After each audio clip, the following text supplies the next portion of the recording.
Ito, the beauty of Mayon Volcano. Ito po yung daanan natin. Ito ang ating pwedeng tambayan. Ayan. Makikita nyo sa paligid. Ang ganda. Ito yung lugar kung saan kayo na-stress. Pwede kayo dito mag-unwind. Yan. Napakaganda dito. Malawak. At kitang-kita nyo yung aming landmark. Ayan. Our Mayon Volcano in Albay. Proud to be a Bicolano. Yan, diretsuhin nyo lang yan.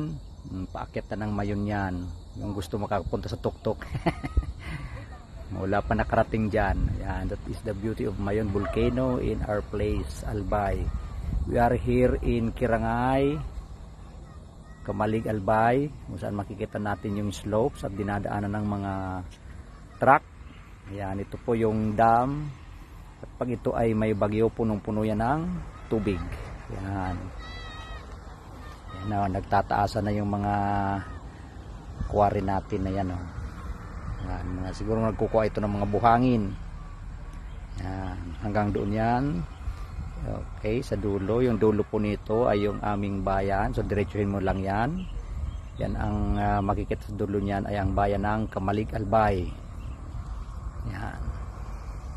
So kung wala kayong matambayan, pwede dito hanggang alas 9 ng gabi. This is a safe place. So, walang snatcher dito, walang hold upper. Yan. Sino mag-hold up dito ay puro bangin. Yan. Ayan pa.